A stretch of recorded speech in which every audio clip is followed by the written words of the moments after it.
Johnny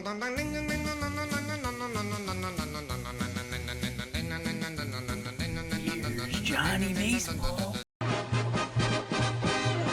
Meet the Mets, meet the Mets. Step right up and greet the Mets. Bring your kiddies, bring your wife.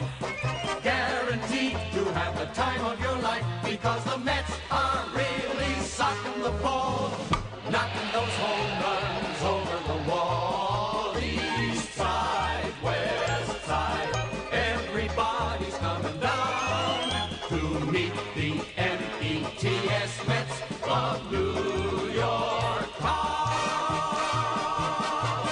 Oh, the butcher and the baker and the people on the streets, where do they go? To meet the Mets!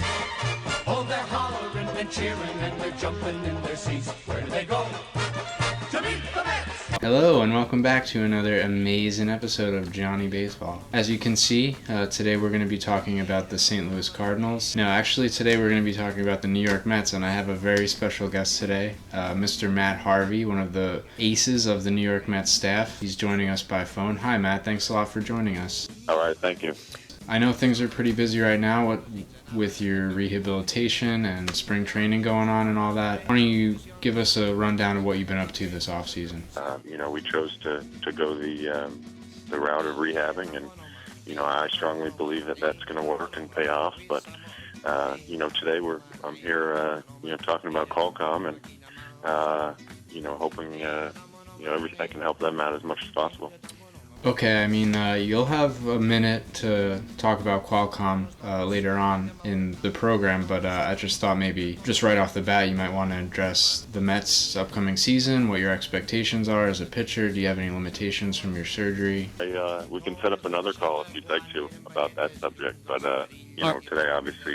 Today we're honoring and supporting Qualcomm. Okay, so you don't want to talk about it, baseball or anything like that, right? You just want to honor and support Qualcomm. I did all those answers yesterday, and maybe at the appropriate time we can talk a little bit more about that. But obviously, today's about Qualcomm. Okay, Matt. Why don't you tell the viewers a little bit about Qualcomm? Qualcomm's purpose is to make connectivity easy. Qualcomm's purpose is to make connectivity easy. Qualcomm's purpose is to make connectivity easy. All right, thanks. So sorry guys, I thought I wanted to put together a video for you with some New York Mets sleepers for the upcoming fantasy season, but little did I know that today is actually all about honoring and supporting Qualcomm. So let's all just take a minute to bow our heads in silence and think about Qualcomm. So anyway, today we're going to be talking about my favorite team, the New York Mets. One thing I want to make clear though right off the bat is this is an old Halloween costume that I wore a couple years ago. I don't actually keep like a blonde wig and like a Syndergaard outfit around the house. Obviously I'm not like, I don't just have a Syndergaard wig or anything just like lying around that I just wear like whenever I fancy it. Like that would be weird. That would be so weird, right? Right? So yeah, I've been a Mets fan all my life, unfortunately. I like to say that I lost my virginity at the age of 8, because that's the year that I became a Mets fan. And really, in a lot of ways, that was the first time I ever got screwed. It's kind of hard to describe the pain of being a Mets fan. I mean, they're just an organization that's run extremely poorly. The owners suck. The new stadium seems to have been built on an ancient Indian burial ground because the Mets are cursed with bad luck every step of the way. Fortunately, the Mets made a holiday video a couple years ago that kind of summed up what it feels like to root for the Mets and all its pain and uncomfortableness. Here's a brief clip just to give you a feeling of what it's like to be a Mets fan. Just hear those sleigh bells jingling, ring ting tingling too. Come on, it's lovely weather for a sleigh ride together with you. Outside the snow is falling and friends are calling you who.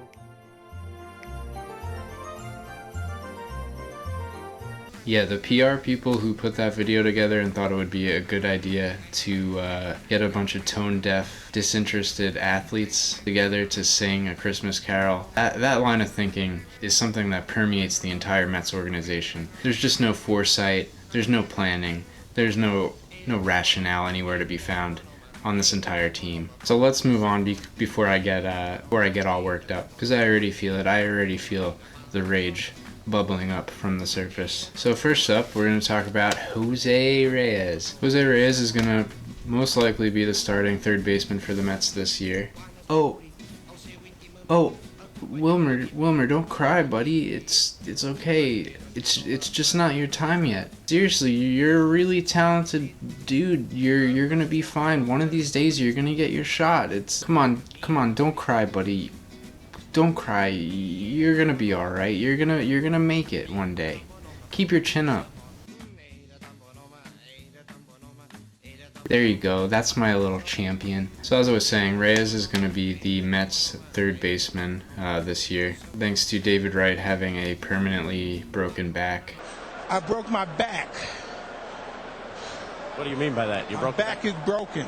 Reyes had kind of a rough go of it during his short stint in Colorado, surprisingly, and I think that paired with his suspension for domestic abuse kind of took him off a lot of people's radar. But if you look at his stat lines over the last few years, he's been consistently putting up seasons of decently high averages, 20 to 30 steals, and some pretty good power. And that includes last year when he made it over to the Mets and seemed to be revitalized. I don't know what it was. Maybe he was pretending the baseball was his wife's head.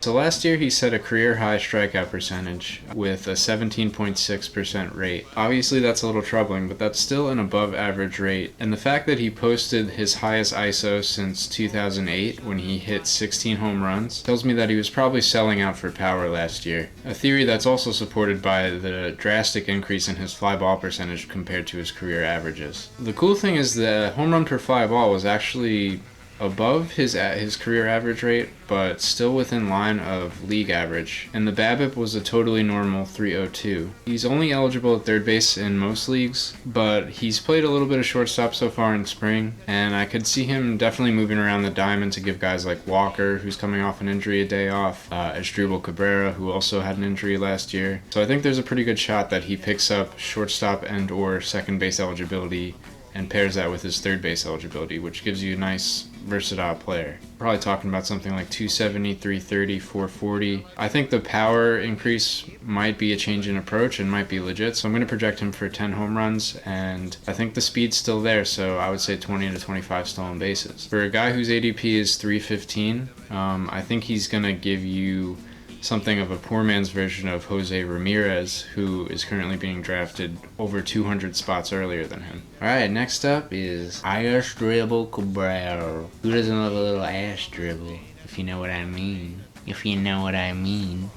Who doesn't love a little ass dribble, if you know what I mean? To almost everyone's surprise, Asmongold Cabrera posted a top 40 hard hit percentage last year, which gave him a higher hard hit percentage than some notorious sluggers like Matt Kemp, Nelson Cruz, and Manny Machado. This not only helped him post his highest batting average since 2009, but he also posted the highest ISO of his career and the highest home run per fly ball. What makes these numbers even more impressive is, as somebody who watches most Met games throughout the year, Asmongold actually injured his knee in spring training of last season and seemed to be playing through nagging discomfort and pain throughout all of last season and still put up spectacular numbers. Throughout his career, he's been kind of a 270 hitter who can give you 15 home runs and about 10 stolen bases, which has some value even at a deep shortstop position. And if his knee is healthy again this year, I could see him getting back into double-digit steals. Also, this is pure conjecture, but I kind of feel like working with hitting coach Kevin Long has actually helped him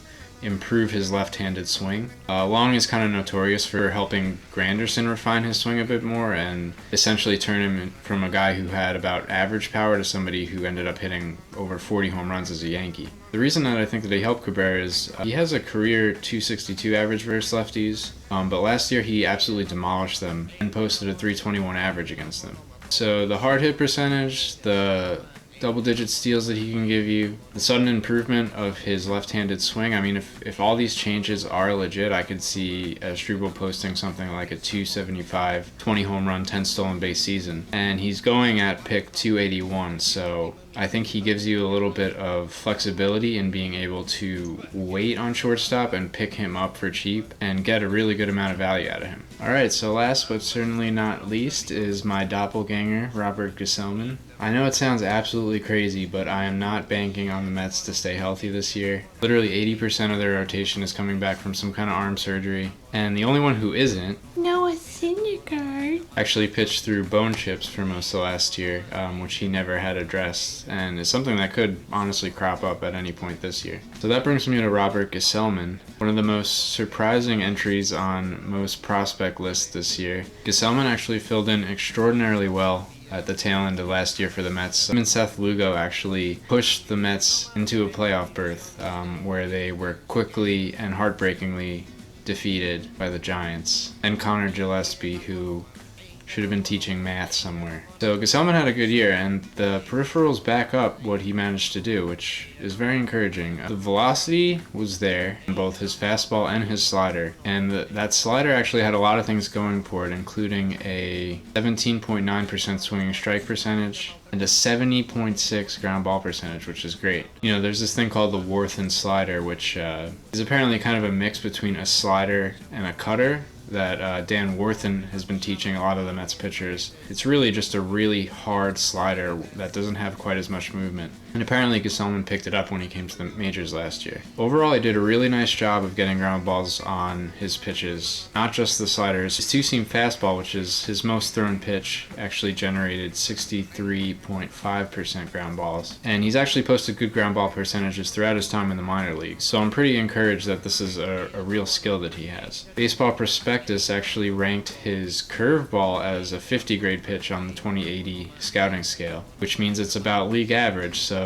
you're looking at 3 average to above average pitches, and 2 of them have really great ground ball percentages. Honestly, I'm not seeing a ton of red flags here. Obviously, the home run per fly ball is a lot lower than you might expect, but as I mentioned, the ground ball percentages on his pitches has been really good, and he did a good job of limiting home runs in the minors. I think that 81.3 left on base percentage is almost definitely going to come down, but he did have a 2.42 ERA last year, so even with some regression, I think there's a really useful pitcher in there. With the Mets, it's really a question of when and not if one of their pitchers is going to go down. So when it happens, I think Gettleman's going to get the call, and I'm predicting him for about 150 innings pitched, 3.5 ERA, 1.2 whip, and I think he could get around 8 Ks per 9, which for a guy who's being undrafted, again, there's some value there, especially in deep leagues. Alright, thanks everyone for tuning in. Good luck to anybody who's drafting over the next few days. And just remember, when times are tough, when darkness is all around you, as long as you honor and respect and cherish Qualcomm, Qualcomm will be there for you.